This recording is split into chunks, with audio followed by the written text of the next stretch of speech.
Je m'appelle Corentin, je suis ingénieur. Ce bateau, c'est mon laboratoire. J'étudie des innovations prometteuses qui répondent aux besoins de base comme l'accès à l'eau, l'énergie ou la nourriture, de manière locale et respectueuse de l'environnement. On appelle ces innovations des low-tech. Depuis 2 ans, avec mon équipage, nous parcourons la planète à la rencontre de ceux qui les inventent et les mettent au service des populations locales. Au Maroc, dans certaines régions où l'eau douce est rare, un jeune ingénieur a conçu un système très simple pour dessaler l'eau de mer grâce à l'énergie du soleil.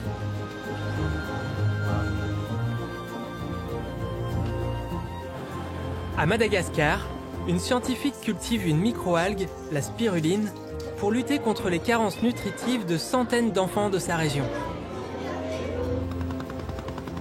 En Thaïlande, un entrepreneur forme des dizaines de familles à la culture de champignons à partir de déchets agricoles, pour leur apporter un complément de revenus.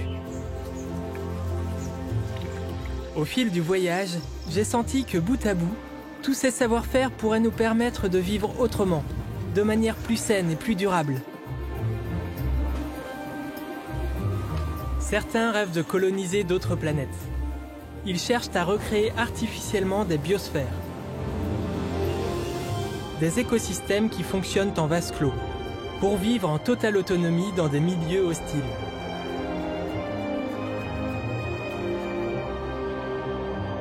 Moi, j'adore notre planète. Et je me dis qu'avant d'aller s'installer ailleurs dans la galaxie, on pourrait trouver des moyens de vivre mieux, ici, sur notre bonne vieille Terre.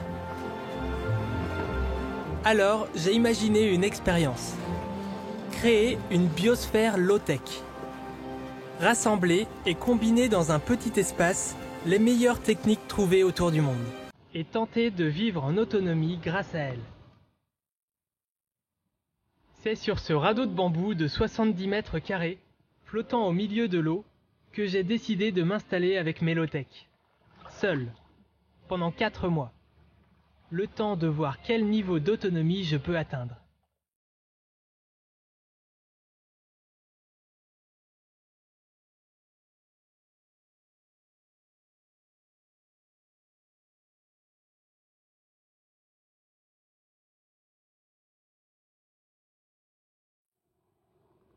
Nous sommes au cœur de la magnifique baie de Phang Nga, dans le sud de la Thaïlande, au milieu de fermes piscicoles.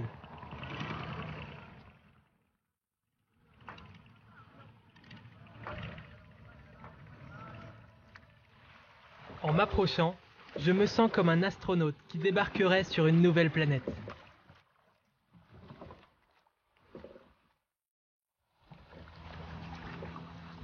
Ils sont beaux les bambous.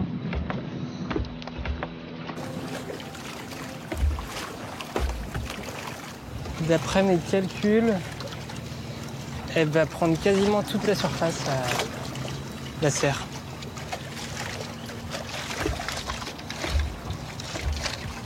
Je me suis dit pour étudier l'autonomie, je trouve ça idéal d'avoir un truc flottant au milieu de nulle part.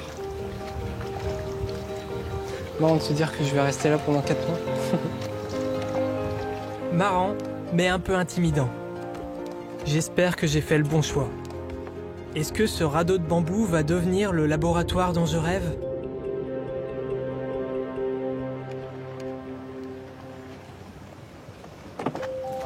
Les 2 lieux d'expérimentation se rencontrent. Pas de temps à perdre, nous avons une montagne de travail. Mes amis m'aident à débarquer et installer le matériel. Ma biosphère, je l'ai imaginée comme ça. J'ai sélectionné une trentaine de low-tech. Ensemble, elles devront répondre à tous mes besoins. Pour la nourriture, je vais cultiver de la spiruline, des légumes-feuilles, des champignons et des patates douces. Je vais aussi avoir un élevage de grillons comestibles. Et puis 2 poules et une canne pour les œufs. Mon électricité viendra de petits panneaux solaires. Et s'il n'y a pas assez de soleil, j'ai une éolienne et un pédalier avec une dynamo. Pour l'eau, je vais construire un désalinisateur solaire et installer des gouttières pour récupérer la pluie. Tout ce petit monde devra fonctionner en synergie. Par exemple, mon urine sera recyclée en engrais pour les plantes et la spiruline. Je veux créer un véritable écosystème. Une connexion Internet me permettra de demander des conseils à des experts. Je ne peux pas tout produire ici. Je vais importer ce que j'appelle des intrants. Du maïs pour les grillons et les poules, et pour moi, de l'huile et des arachides. Chaque jour, je vais effectuer tout un tas de relevés pour tirer un bilan précis de l'expérience. En attendant les premières récoltes, j'ai embarqué un stock d'eau et de patates douces. Et pour voir si je n'ai pas développé de carence, je vais faire une prise de sang au début et une à la fin. 4 mois, 16 semaines, 122 jours, pour démontrer que cette combinaison de low-tech permet de vivre de manière durable, tout en me gardant en pleine forme. Tout est en place, l'expérience peut commencer.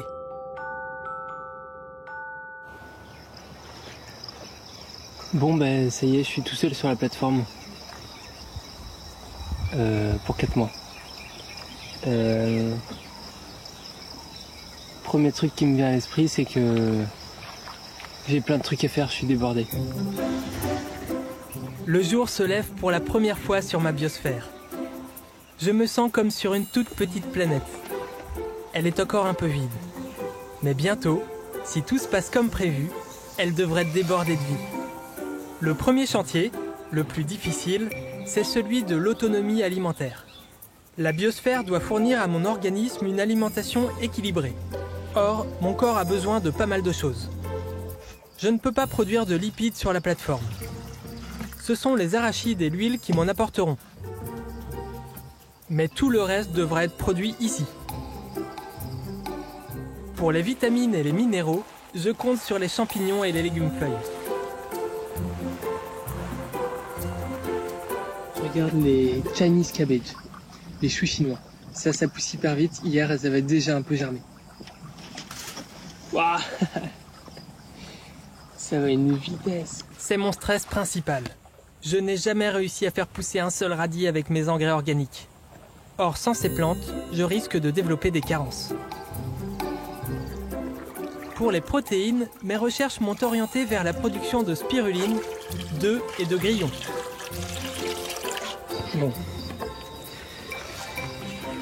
Ça, c'est mes futures patates.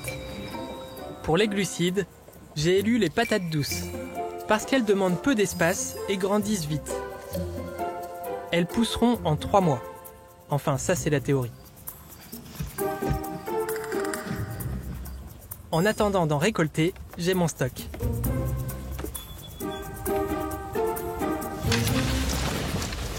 Oh non!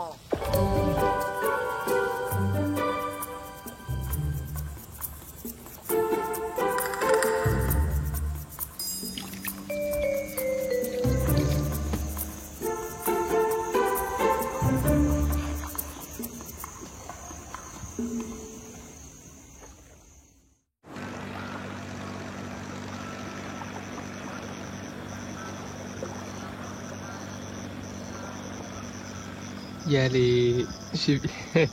En fait, maintenant, les champignons, ils sont juste à côté de ma tente. Et je viens de me rendre compte que il y a enfin des champignons qui sont en train de pousser. Ici, là.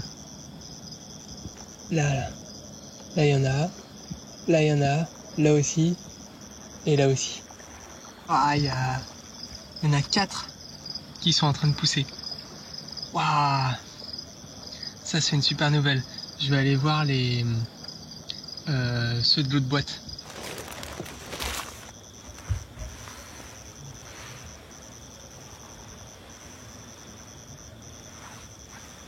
Ah non, là, il n'y en a pas. Les champignons sont magiques. Le mycélium, la partie racinaire du champignon, digère la sciure de bois contenue dans chacun de ses paquets. En seulement 3 jours, ils feront de délicieuses pleurotes.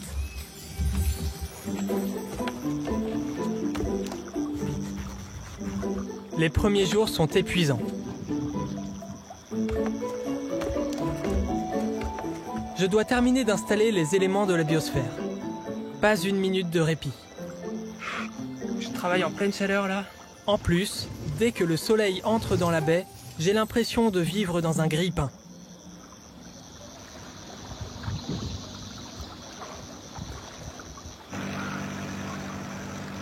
Mon installation ne passe pas inaperçue. Les voisins, curieux de me voir courir dans tous les sens sur mon radeau de bambou, viennent me souhaiter la bienvenue. Ah non, non, non, c'est bon, c'est bon. Non, non. Non, j'ai pas besoin. Il y a le voisin qui a une plateforme pas loin là, c'est un pêcheur. Et il est venu, il m'a apporté des trucs à manger. Ce qu'il y a, c'est que je parle pas un mot de thaï et du coup j'ai pas pu lui expliquer que je faisais une expérience d'autonomie et que je pouvais pas manger autre chose.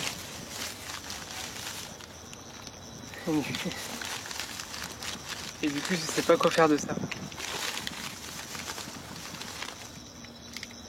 Et même du café. Le café c'est le truc qui me manque le plus.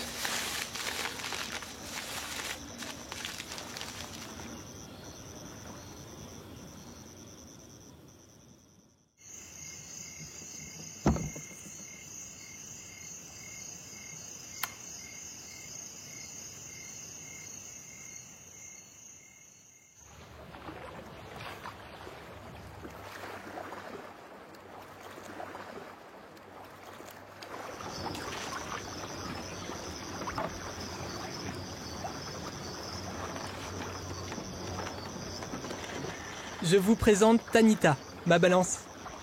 2 fois par semaine, elle m'annonce mon poids et tout un tas de variables métaboliques.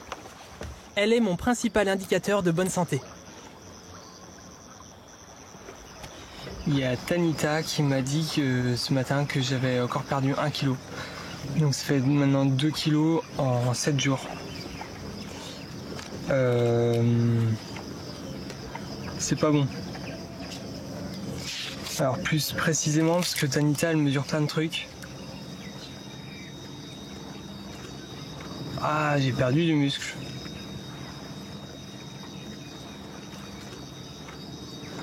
« 2 kilos de muscle. Je sais pas où ils étaient. J'ai un âge métabolique de 19 ans.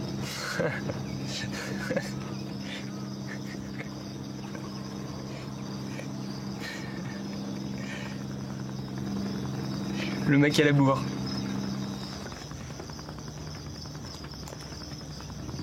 Comme c'est la phase de lancement,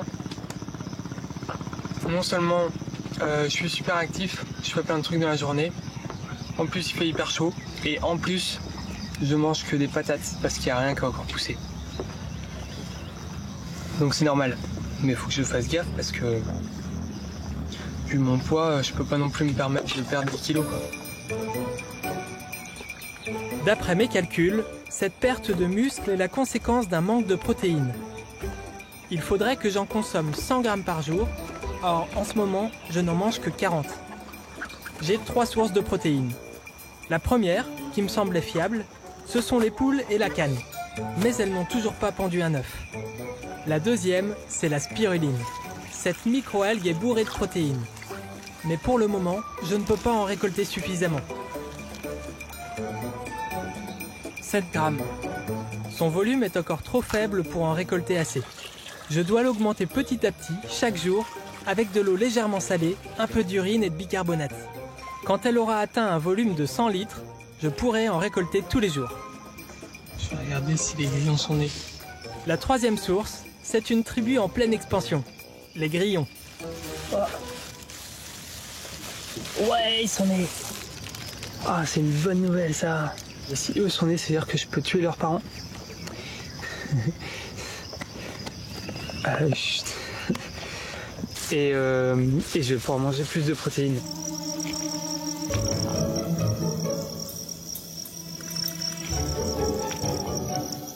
Oui, je suis végétarien, à part pour les insectes. 2 milliards d'humains en mangent régulièrement dans le monde. C'est une source de protéines qui demande très peu de ressources, contrairement aux autres viandes. C'est un sport. En plus, ces grillons sont omnivores. Ils peuvent donc manger mes déchets.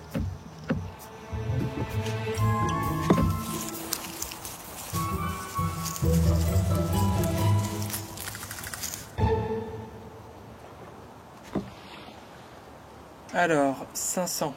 C'est ma première récolte. Je la pèse et la reporte sur Matrix. Matrix, c'est une grande base de données sur mon ordinateur. J'y enregistre tout ce que consomme et produit chaque système. Elle me permet d'analyser leur performance et de calculer mon degré d'autonomie. D'après elle, cette récolte de grillons va me permettre de combler en partie ma carence en protéines. Je suis en train de cuisiner mes premiers grillons. Il y a quelques jours, ils ont fait des œufs.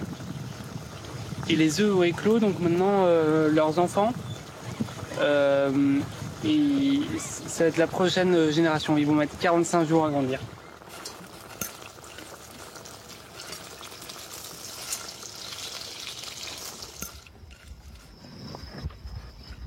J'espère que c'est bon, parce que je dois, d'après mes calculs, pour avoir assez de protéines et de vitamine B12, il faudrait que j'en mange 100 grammes par jour. Ce qui fait le double de ça.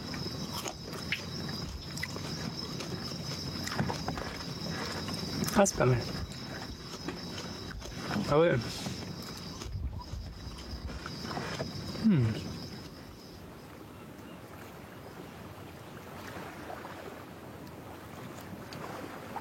Cet après-midi, j'ai tué des grillons.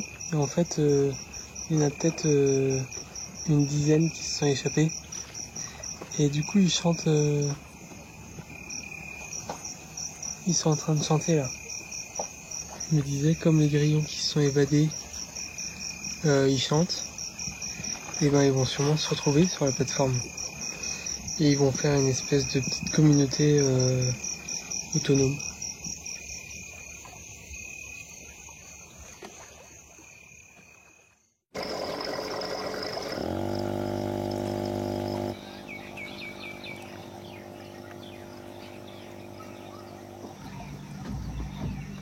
Pour se développer, ma civilisation a besoin d'eau. 20 litres par jour. Il n'y a plus beaucoup d'eau. J'estime qu'il y a même pas une semaine d'eau. Je ne pensais pas qu'une pénurie arriverait si vite. C'est un gros problème qui va freiner tous mes plans. Je comptais sur les averses pour récolter de l'eau de pluie, mais il n'a pas plu une seule fois. Il est temps de déployer mon arme secrète, le désalinisateur. Cette low-tech permet de transformer l'eau de mer en eau potable. Sous l'effet du soleil, l'eau s'évapore, laissant le sel qu'elle contient, et se condense sur une vitre. Puis elle s'écoule dans un réservoir. Je vais aller regarder s'il y a de l'eau dans le désalinisateur. Mince, elle a un petit goût de sel. Ça, c'est pas une bonne nouvelle. J'ai l'impression qu'il y a un défaut de fabrication. Sans doute une fuite d'eau de mer qui se mélange à l'eau douce. Oula, elle est pas pure du tout. Celle-là, je dois l'acheter.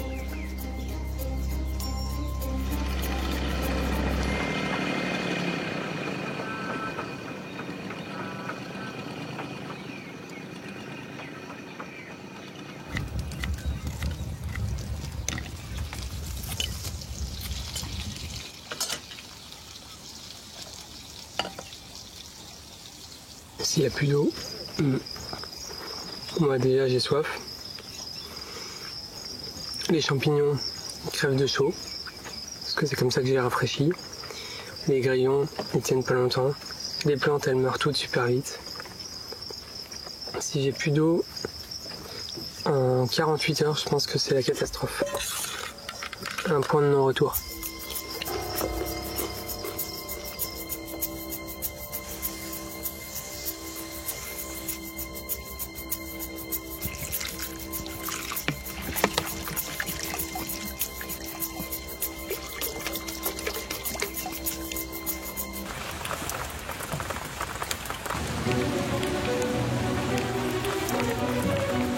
Ouah, ça coule à fond.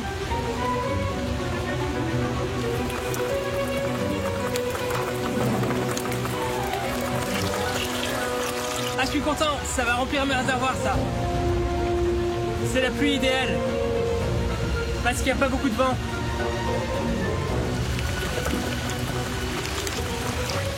Le pauvre désalinisateur, il va pas fonctionner avant un moment, je crois.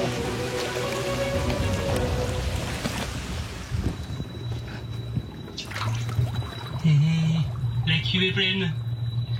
Hier soir, En un orage, j'ai récupéré 280 litres. Et comme je consomme en gros une vingtaine de litres par jour en ce moment, et ben ça fait 14 jours. 14 jours d'autonomie. Je pense que d'ici 14 jours, il y aura bien un orage.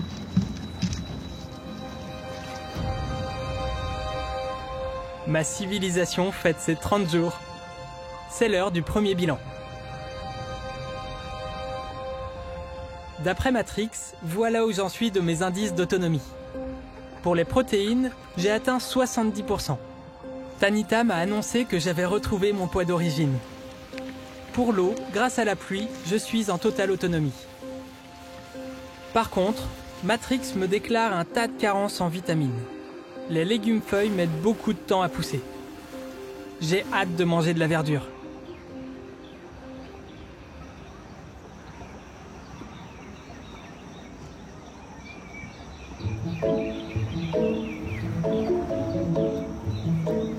Du coup, c'est dimanche, je vais passer un peu de temps avec les poules.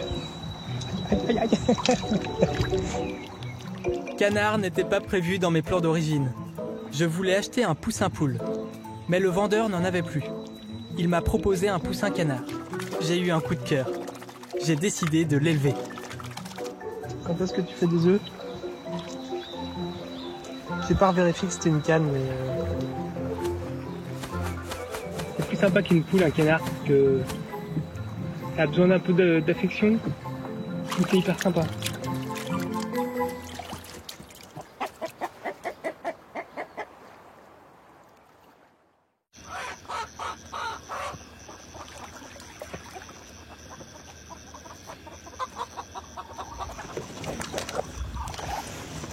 Ouais, il y a un œuf. Tu peux te bouger, canard? Il y a un œuf de poule blanche.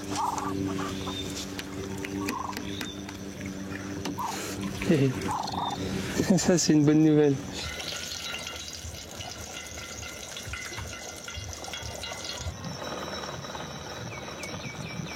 Ah, il est vraiment délicieux. J'adore les œufs, ça faisait trop longtemps que je n'avais pas mangé.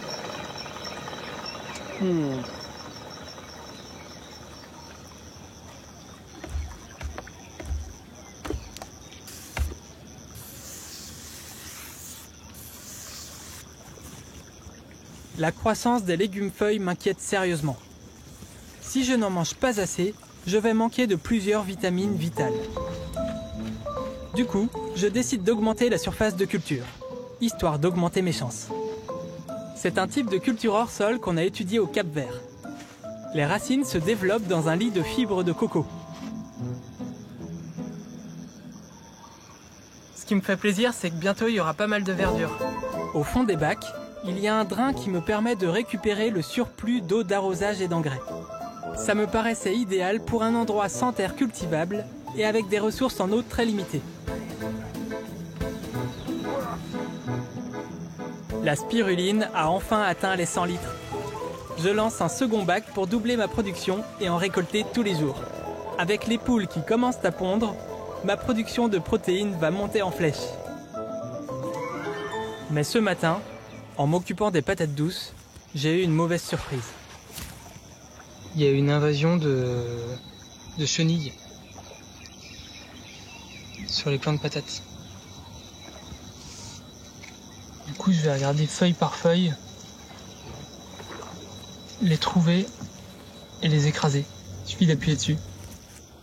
Il y a partout. C'est arrivé en 2 jours.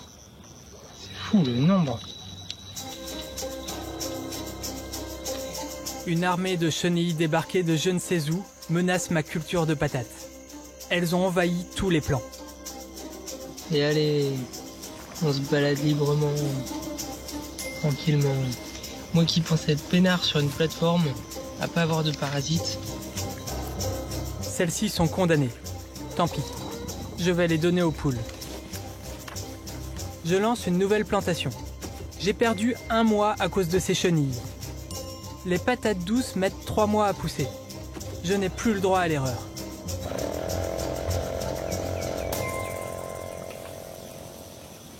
Ça fait 1 mois et demi que je n'ai quasiment pas mangé de légumes-feuilles. D'après mes prévisions, j'aurais déjà dû commencer à en récolter régulièrement. Elles ont vraiment un problème. Les feuilles, elles sont devenues toutes blanches. Et j'ai une invasion d'araignées rouges. Ça là.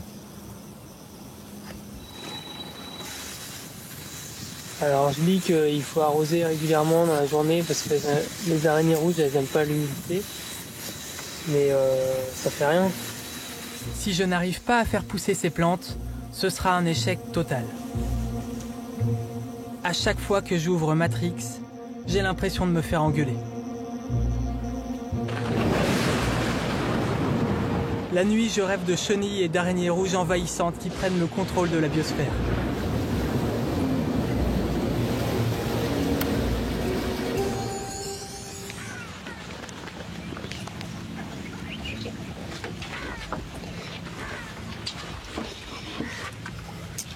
Cette nuit, j'ai eu une révélation. Je crois que j'ai enfin compris pourquoi il y avait des araignées rouges, l'invasion, et que les plantes allaient mal. Mais pour vérifier la théorie, il faut que je fasse un truc.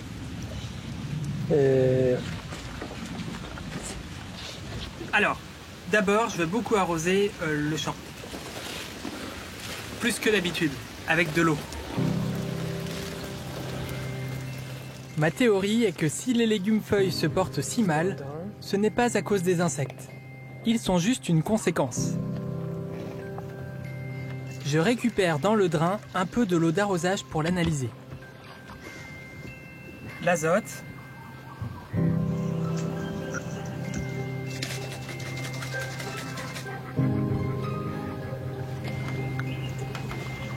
Les symptômes d'une carence en azote. De plus en plus de feuilles jaunissent, les feuilles les plus atteintes tombent. Ouais. La tige ainsi que les nervures de la face inférieure des feuilles peuvent virer au rouge violacé. Ouais.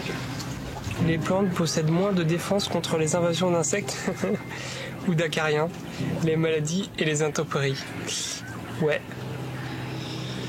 Bon, ben, c'est une carence en azote. Je vous ai compris. Je vais donner de l'azote. L'azote vient de l'engrais que je mélange à l'eau d'arrosage. Ce sont mes biofiltres qui sont censés le produire. J'y mets mon urine, des fientes de poule et de l'eau. En quelques jours, des bactéries et d'autres micro-organismes digèrent le tout et en font de l'engrais. Pour augmenter l'apport en azote, je vais augmenter la production des biofiltres. J'espère que ça va résoudre le problème. Mais j'ai un doute. Et puis il y a ces patates qui me préoccupent. J'ai envie de changer d'air. Je suis enfermé là depuis 1 mois et demi.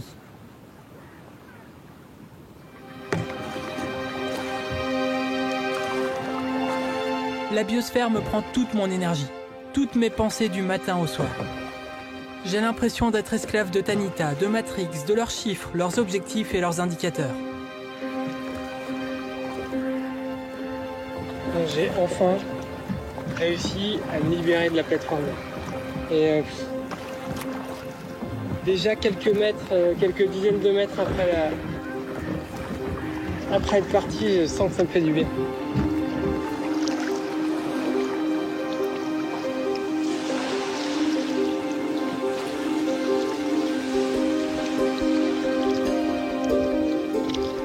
Je pense que 99% du temps, je suis dans 20 mètres carrés. 99% du temps. Et j'avais pas la sensation d'enfermement, mais là de sortir, ça me fait vraiment du bien. De voir d'autres trucs, de penser à autre chose que mes patates qui vont pas bien et de marcher un peu normalement aussi.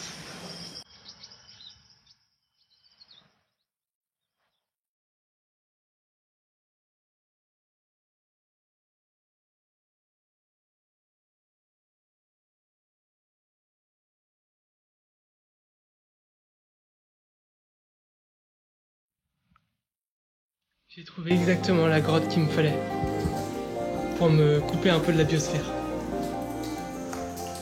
Gollum ?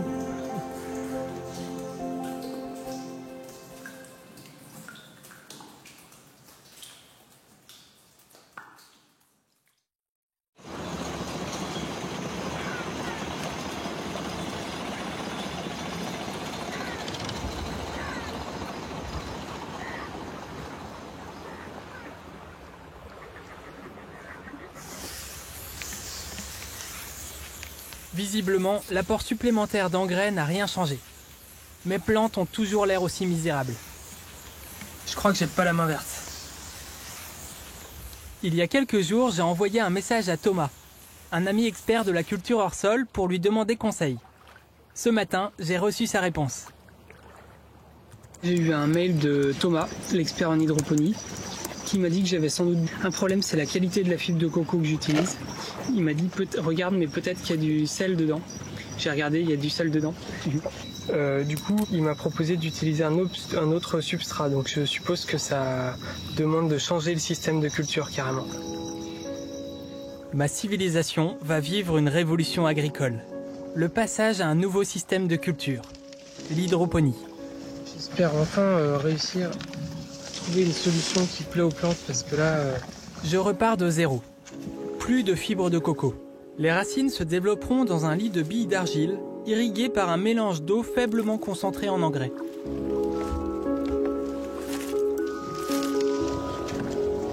Une petite pompe alimentée par un panneau solaire fait circuler le mélange en circuit fermé. La solution nutritive, elle s'écoule dans toute la gouttière, elle retombe dans le bac, ensuite elle est repompée par la pompe et ça continue comme ça tout le temps. Ça a l'air de bien marcher. Le système devrait m'économiser beaucoup d'eau. Et surtout, il évite d'utiliser cette fibre de coco pleine de sel. J'espère vraiment que ça va marcher.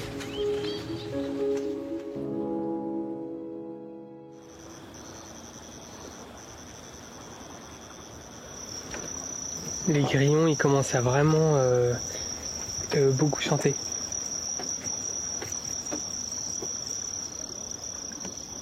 Alors, c'est la puberté ? Salut les filles. 2 œufs. Ah, ça c'est une super nouvelle les filles. Bravo. Je suis fier de vous. Nous sommes à la moitié de l'expérience. C'est l'heure du second bilan.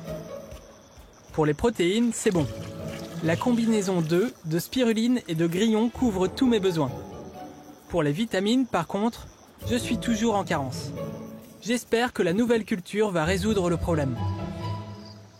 Pour l'eau, les pluies sont suffisantes. Du coup, j'ai laissé de côté le pauvre désalinisateur. Et les patates douces? Les patates, elles sont pas au top. Ça pue l'échec cette histoire.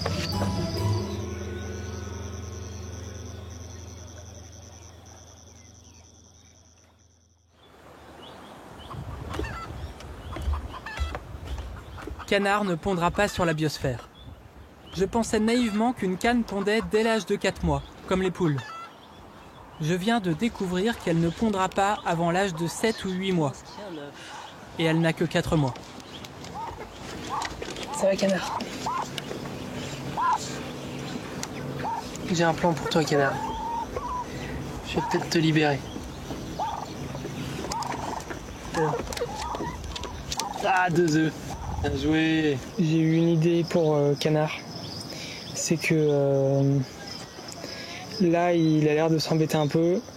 Et il y a un truc qui lui ferait vraiment plaisir, c'est de pouvoir plonger et de courir sur l'eau. Et du coup, je pense que je vais le libérer du poulailler et le laisser gambader sur la plateforme.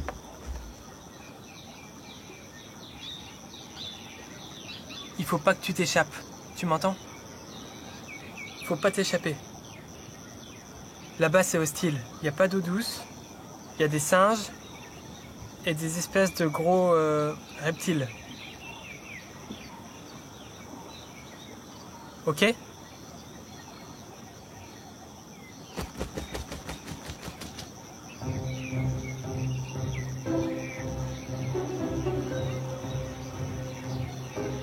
Oh, il est déjà parti à l'eau. Je me dis que je suis quand même naïf. Il sera pas resté 3 minutes.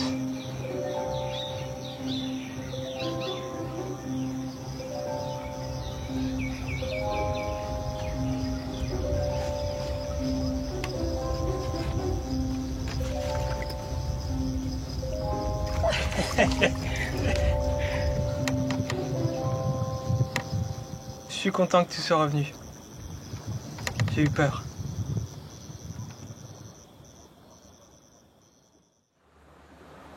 Bon, mauvaise nouvelle, il y a Poule Rousse qui est morte.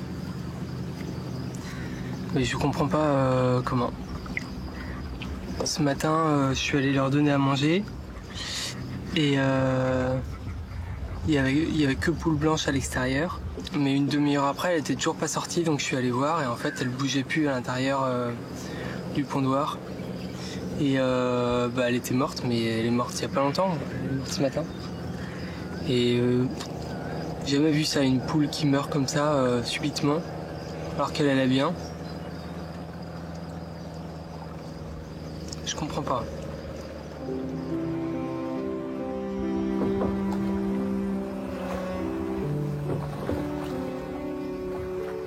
La disparition de Poule Rousse m'a mis un coup au moral. Je m'en veux. Je me sentais responsable d'elle. Je vais l'enterrer sur l'île.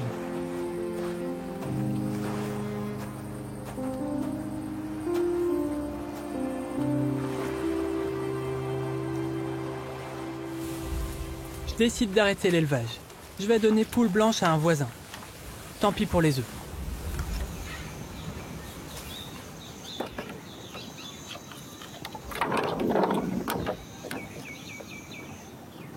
Bon, il n'y a plus de poulailler. Fini. L'arrêt de l'élevage bouscule mon autonomie en protéines. Il m'en fournissait 10%. D'après Matrix, la meilleure solution est de doubler ma production de grillons.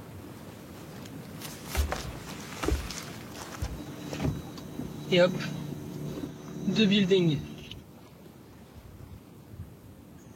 Je suis content de la nouvelle boîte des grillons que j'ai installée parce que, vu d'ici, de mon lit et de mon canapé, et je peux les observer.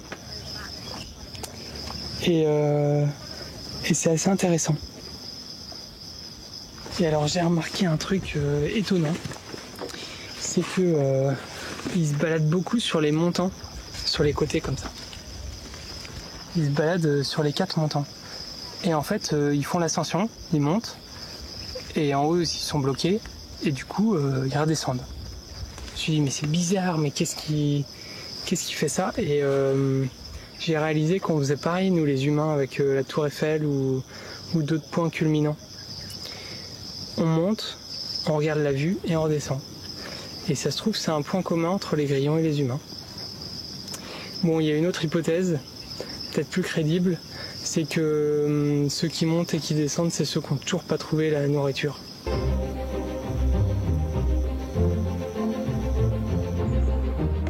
C'est un grand jour.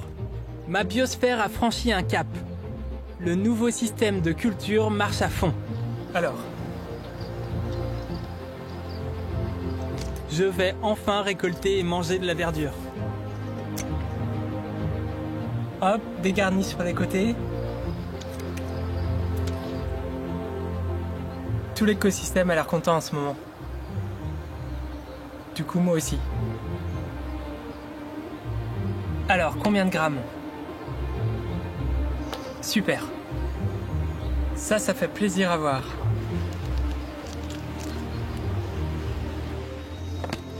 Ça, c'est de la routine de ce matin. Les feuilles d'amarante de l'hydroponie, les champignons de la champignonnière. Ça, c'est les jeunes pousses de Morning Glory.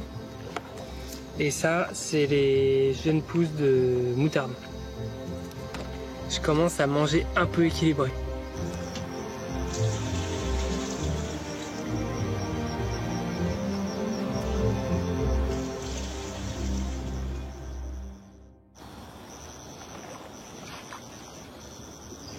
C'est assez agréable de voir Canard dès son réveil. Et alors il se réveille vers 6h moins le quart, un quart d'heure avant le lever du jour. Il fait pas mal de bruit, hein. Mais bon, je me lève avant donc ça va. Je sens qu'on va devenir copains.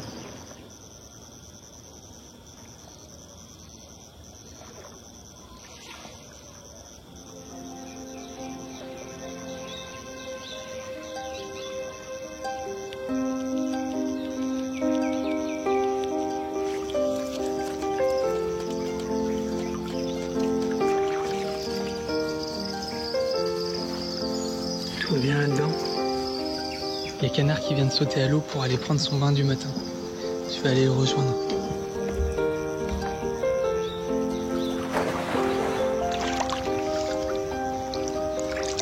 Et salut Canard.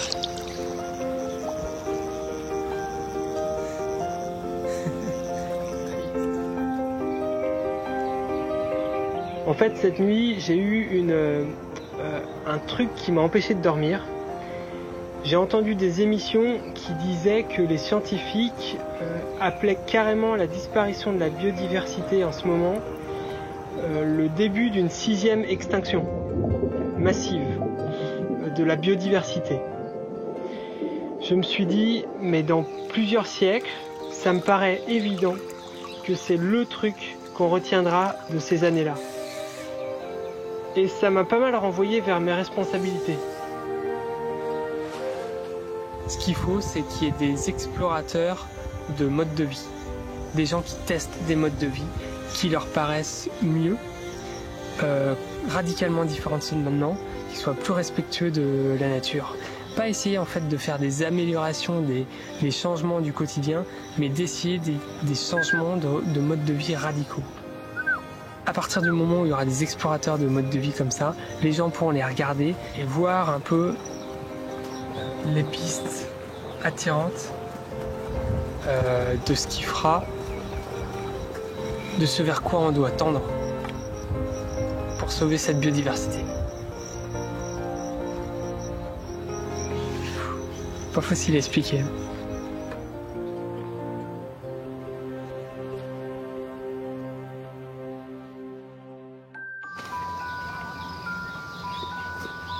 L'administration me rappelle à la réalité. Je vais devoir quitter la plateforme pendant presque 3 jours. Mon visa sur le sol thaïlandais va expirer. Il faut que je le renouvelle. J'emporte des conserves. Je dois respecter mon régime alimentaire. J'ai rajouté un minuteur pour arroser les plantes et lancer les bulleurs des bacs de spiruline. Canard a de quoi manger. Je croise les doigts.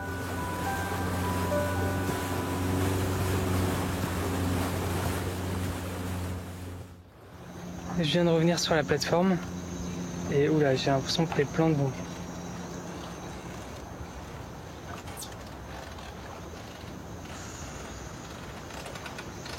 Oula, il y a eu un problème avec les plantes. J'ai l'impression que c'est tout sec.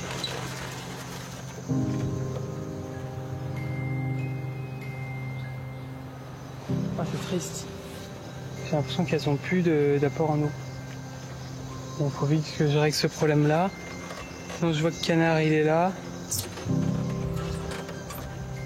Pas terrible pour les plantes, ça. La pompe ne fonctionne plus.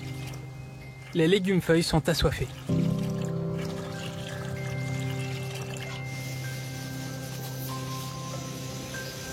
Les araignées en ont profité, mais pour envahir tout. Il y a des toiles d'araignées partout, elles sont chez elles, quoi. Les araignées rouges ont pris possession du système. Les pertes sont lourdes. En à peine 3 jours, j'ai l'impression d'avoir reculé d'1 mois.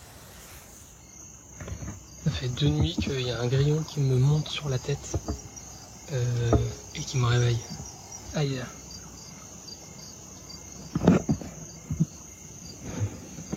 C'est l'équivalent d'une énorme blatte quand même, donc ça réveille. J'espère qu'il n'y en aura pas d'autres cette nuit. J'ai croisé une énorme blatte. J'ai un peu l'impression que l'écosystème s'emballe. Depuis mon retour, une foule d'espèces pas invitées tente de prendre le pouvoir sur la biosphère. Elle martyrise non seulement les plantes, mais aussi moi, l'humain. Bon. J'en ai super marre. Je me fais bouffer par les moustiques. Le matin, la journée commence, j'allume mon feu, je me fais bouffer par des moustiques. C'est ça le repère des moustiques. Il y en a partout. Regardez. J'ai pas fait une biosphère pour les moustiques. Si je devais dessiner la chaîne alimentaire de la biosphère, je me dis que je serais pas en haut de la chaîne alimentaire. Le grand prédateur, c'est le moustique. Ensuite, il y a la mouche. Parce que eux, ils prennent mon sang, les moustiques. Les mouches, elles mangent ma sueur.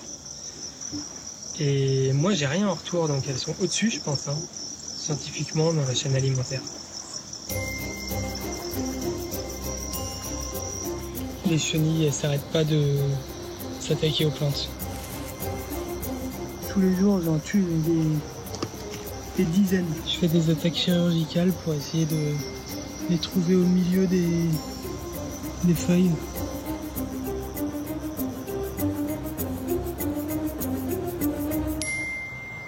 En ce moment, j'ai un peu l'impression de manger les restes de ce que me laissent les chenilles. Je me demande du coup si dans la chaîne alimentaire, je suis pas encore en dessous des moustiques et des chenilles.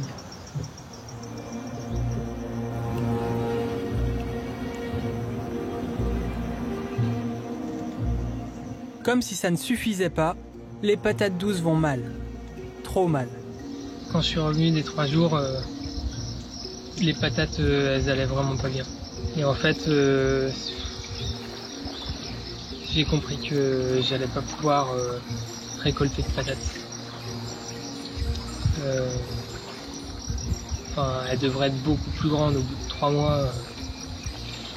Donc ça sent l'échec.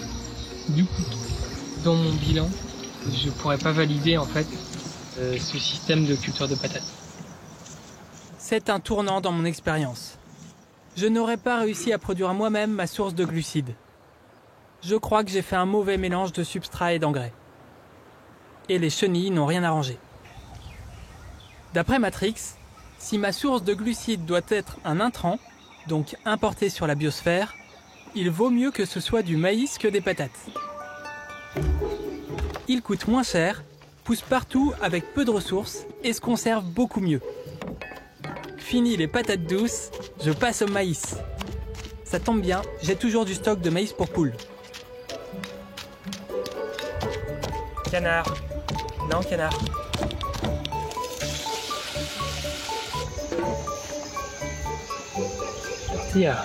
Aujourd'hui, j'ai récolté plus de 170 grammes de spiruline. Ce qui est un record.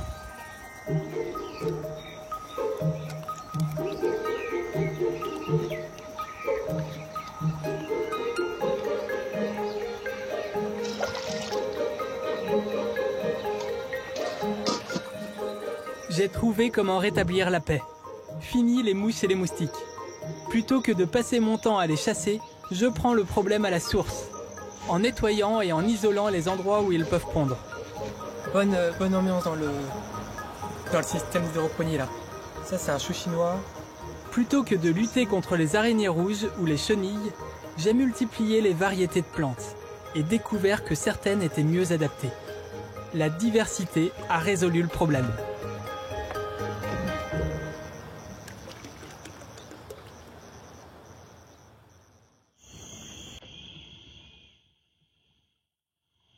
C'est le papillon qui vient de sortir de son cocon. Il est tout neuf.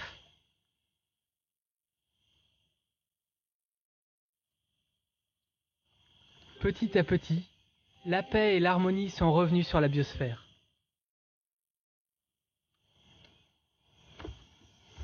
Il y a 2 fleurs de Morning Glory qui sont en train de fleurir. Ça fait comme un origami.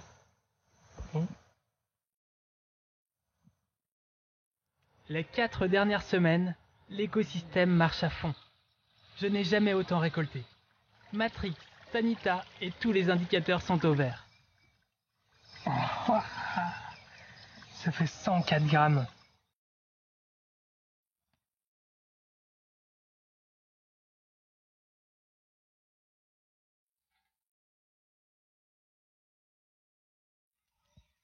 Ce qui va être pas mal, en revenant sur Terre, c'est qu'il y a un nombre de trucs, une quantité de choses qui auront pris de la valeur pour moi.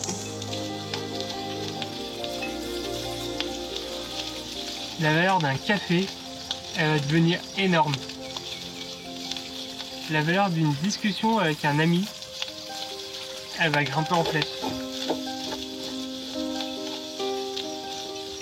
La valeur de quelqu'un qui te sourit dans la rue, la valeur de manger un carré de chocolat.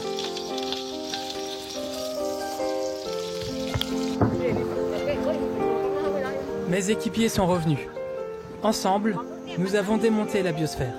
Les amis voisins ont tout récupéré. Et moi, je suis reparti.